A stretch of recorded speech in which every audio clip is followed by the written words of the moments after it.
High guys, welcome to kids mom lifestyle YouTube channel. চলে এসেছি আজকে আরেকটি মজার এবং সুন্দর রেসিপি নিয়ে। আজকের রেসিপিটা হলো বাকরখানি। ঢাকা সিটির মধ্যে বা ওল্ড ঢাকা সিটির খুব বিখ্যাত একটি খাবার হলো বাকরখানি। এটা শুধু ঢাকা না, ঢাকার বাইরে অনেক কম বেশি দেখা যায়। প্রত্যন্ত গ্রাম অঞ্চলে এটা খুব প্রচলিত একটি বিস্কিট আইটেম বাকরখানি। খুবই মজা এবং খুবই সুস্বাদু। খুব অল্প সময়ে খুব অল্প পরিমাণ জিনিস নিয়ে কিন্তু এগুলো তৈরি করা সম্ভব, আর খেতে অসম্ভব মজা। দুই টাইপের পাওয়া যায় সাধারণত, একটা হলো চিনি দেওয়া আর একটা হচ্ছে চিনি ছাড়া। দুইটাই মজা। আপনারা যেই রকম পছন্দ করেন সেই রকমই বানিয়ে খেতে পারেন। আমার খুব খেতে মন চাচ্ছিল, আর যেহেতু এটা বাসায় নেই তাই আমি নিজেই ট্রাই করলাম।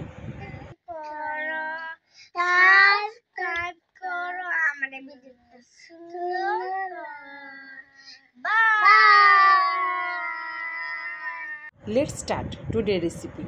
প্রথমে আমি এখানে মাঝারি টাইপের একটা বোলের অর্ধেকের থেকে একটু বেশি পরিমাণে ময়দা নেব, 2 বোলের মতো। আর এরপর আমি এখানে লবণ ইউজ করব। যতটুকু ময়দা দিয়েছি সেই অনুযায়ী আন্দাজ মতো আমি এখানে লবণ ইউজ করব। এরপর লবণ ইউজ করার পর আমি এখানে চিনি দিব। আপনারা চাইলে চিনিটা স্কিপ করতে পারেন, যেহেতু বাচ্চারা খাবে সেহেতু আমি একটু চিনি দেওয়ার ব্যবস্থা করেছি। আর এখানে আমি তেল নিয়েছি 4 টিস্পুন। আপনারা তেল কম বেশ করে নিতে পারেন, কোনো সমস্যা নেই। তেল পরিমাণ একটু বেশি বা কম হলে তেমন কোনো সমস্যা নেই, তবে হাত দিয়ে মোট করলে যেন সুন্দর একটা মোট হয় ওই মাপে আপনাদের এখানে তেল ইউজ করতে হবে। দেখেন ঠিক এরকম মোট হবে এবং ভাঙবে না। সুন্দর একটা ডোয়ের জন্য এরকম তেল ব্যবহার করতে হবে। এবার আমি পানি ইউজ করব নর্মাল টেম্পারেচারে, 1 কাপ থেকে পরিমাণে কম। একটু একটু করে পানি দিব আর একটা পারফেক্ট ডো তৈরি করব। ডোটা কিন্তু যথেষ্ট মসৃণ হবে। হাত দিয়ে ধরার সাথে সাথে আপনার হাত ভিতরের দিকে ঢুকে যাবে। যদি এরকম হয় তাহলে আপনার ডোটা একদম পারফেক্ট হয়েছে। এরপর আমি রেস্টে রাখবো 30 মিনিটের মতো। 30 মিনিট পর আবার আমি ফিরে আসব, দেখব পারফেক্ট হয়েছে কিনা। এখনও আগে থেকে আরও বেশি নরম হয়েছে। এখন হাত দিয়ে 2-3 মিনিট আরও মেখে নেব। আপনার সুন্দর করে যদি ডো তৈরি হয় তাহলে আপনার বাকরখানিগুলো কিন্তু যথেষ্ট সুন্দর হবে এবং যথেষ্ট স্মুথ হবে। এরপর আমি ছোটো ছোটো করে লেচি কেটে নিলাম। এখান থেকে একটা লেচি নিয়ে আমি রুটির আকৃতি তৈরি করব, বাট এটা রুটির মতো কিন্তু মোটা হবে না, যথেষ্ট পাতলা হবে। আপনি ভিতরে হাত রাখার পরে আপনার হাতের আঙ্গুলগুলো দেখা যাবে, এরকম পাতলা হতে হবে। আর এরপর আমি এখানে ইউজ করেছি তেল আর ঘি। যেহেতু আমার বাসায় ডালডা ছিল না, আপনি অবশ্যই বাকরখানি তৈরি করার ক্ষেত্রে ডালডা ইউজ করবেন। ডালডা ছাড়াও মজা লাগে, বাট ডালডা দিলে আরও বেশি ক্রিসপি হয়, খেতে খুবই ভালো লাগে। আর আমার ডালডা না থাকাতে আমি এখানে ঘি আর তেল দিয়ে কাজটা শেষ করেছি। আর রুটির উপরে আমি প্রথম ঘি আর তেল ভালো মতো লেপে দিয়েছি। এরপর আমি এখানে ময়দাগুলো এত সুন্দর করে মিক্স করতে হবে যাতে উপরে একটুকু ময়দা না দেখা যায়। এভাবে আমি 3 বার এখানে ময়দা ইউজ করেছি আর 3 বার তেল আর ঘি ইউজ করেছি। এরপর মাঝখান থেকে একটা ভাঁজ দেব। ভাঁজ দেওয়ার পর এখানে আবার তেল আর ঘিয়ের মিশ্রণ দিব। তেল আর ঘি মিশ্রণ দেওয়ার পর আবার এখানে আমি ময়দা ইউজ করব। যতগুলো ভাঁজ দিব ঠিক ততগুলো ভাঁজের উপরে তেল আর ঘিয়ের মিশ্রণ প্রথমে দিব ভালো মতো লেপে। এরপর আমি উপরে আবার ময়দা ভালো করে ছিটিয়ে দিব। ময়দাগুলোকে খুব ভালোভাবে মিক্স করতে হবে তেল আর ঘিয়ের সাথে, তাহলে আপনি যত এই কাজগুলো সব স্মুথলি করতে পারবেন, আপনার বাকরখানিও ঠিক ততটাই সুন্দর হবে। প্রত্যেকটা স্টেপ ফলো করে আপনি যদি এভাবে বাকরখানিগুলো তৈরি করেন তাহলে আমার মনে হয় আপনার বাকরখানিগুলো আমার থেকে অনেক গুণ বেটার হবে। এতটা সুন্দর, এতটা কম সময়ে আর এত পারফেক্টলিভাবে তৈরি করা যায়। আর আপনি যদি ডালডা ইউজ করেন তাহলে তার কথাই নেই।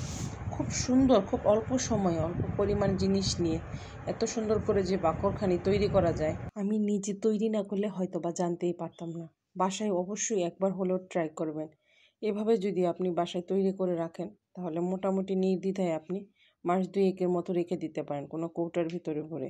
এইভাবে ভালো মতো ভাঁজ দিয়ে ময়দা আর তেলের ঘিয়ের মিশ্রণের মাধ্যমে সুন্দর একটা পারফেক্টভাবে একটা ডোয়ের আকৃতি তৈরি করতে পারেন। এইভাবে ভাঁজ দেওয়ার পর আপনি ছুরির সাহায্যে ছোটো ছোটো করে কেটে নিতে পারেন।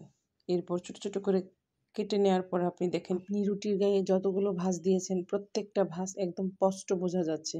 এরপর ছোটো ছোটো করে এভাবে কেটে নেওয়ার পর হাতের সাহায্যে উল্টিয়ে সুন্দর করে একটা ডো তৈরি করতে হবে এবং খেয়াল রাখতে হবে ডোটা এতটা সুন্দর হবে, এটার অমসৃণ যত অংশগুলো আছে পিছনের দিকে থাকবে এবং সামনের অংশে একদম সুন্দর, কোনো দিক থেকে ফাটা থাকবে না, এরকম একটা ছোট ডো তৈরি করতে হবে। প্রত্যেকটা ডো এভাবে হাতের সাহায্যে প্রত্যেকটা ডো এভাবে অমসৃণ অংশগুলো পিছনে এবং মসৃণ অংশগুলো সামনে রেখে উল্টিয়ে পাল্টিয়ে কোনো দিক থেকে যেন কোনো ফাটল না ধরে, এদিকটা যতটা স্মুথলি আপনি করতে পারবেন, যতটা পারফেক্ট হবে, আপনার বাকরখানিও দেখতে ঠিক ততটাই সুন্দর হবে। আপনার মসৃণ হাতের সাহায্যে ডোগুলোকে যদি আপনি এভাবে সুন্দর এবং পারফেক্টভাবে তৈরি করতে পারেন, তখন একটা বেলুন ফেরের সাহায্যে আলতো হাতে একটু একটু করে বেলে নিয়ে সুন্দর করে বেলে নিয়ে একদম পারফেক্ট একটা সাইজ তৈরি করতে পারেন। আর যেহেতু বাকরখানার মধ্যে ফাঁক থাকে, এই ফাঁকগুলোর জন্য আমি আমার হাতের একটা বাকরখানি নিয়ে এরপর ছুরির সাহায্যে এভাবে কেটে নিতেছি, তাহলে একদম হুবহু বাকরখানির মতো দেখতে দেখা যাবে। প্রত্যেকটা বাকরখানা আমি ঠিক এভাবেই তৈরি করেছি। আর উপরে কালারিংয়ের জন্য আমি তেল আর ঘিয়ের যে অবশিষ্ট অংশগুলো ছিল উপরে ব্রাশ করে দিয়েছি। এখানেগুলো চুলায় দেওয়ার আগে আমি এখানে কড়াই প্রিহিট করেছিলাম 10 মিনিট। দেখেন আমার বাকরখানিগুলো কি সুন্দর একটা কালার চলে এসেছে। বিষয় আমি বলতে ভুলে গেছি, যারা মিষ্টি খেতে পছন্দ করেন বা মিষ্টি জাতীয় বাকরখানা, তারা হয়ে যাওয়ার 5 মিনিট আগে একটু উপরে চিনি ছিটিয়ে দিবেন, তাহলে খেতে আরও বেশি মজা লাগে। বাসায় অবশ্যই ট্রাই করবেন, এতে করে আপনি যেমন খেয়ে মজা পাবেন এবং অন্যরাও খেয়ে অনেক খুশি হবে এবং আপনাকে অবশ্যই প্রশংসা করবে যদি এভাবে আপনি পারফেক্টলি বানাতে পারেন। যেহেতু এটা আমাদের নাগালের বাইরে সহজে খুঁজে পাওয়া যায় না, কালেক্ট করতে অনেকটা কষ্ট হয়, কারণ এটা সব সময় সব জায়গাতে পাওয়া যায় না, বিশেষ বিশেষ এলাকাগুলোতে সাধারণত এগুলো তৈরি করা হয়। অবশ্যই বাসায় একবার হলে ট্রাই করবেন। আর আমার ভিডিওটি কেমন লাগলো তো অবশ্যই জানাবেন। লাইক, কমেন্ট অ্যান্ড সাবস্ক্রাইবের মাধ্যমে কিডস মম লাইফস্টাইলের সাথে অবশ্যই থাকবেন।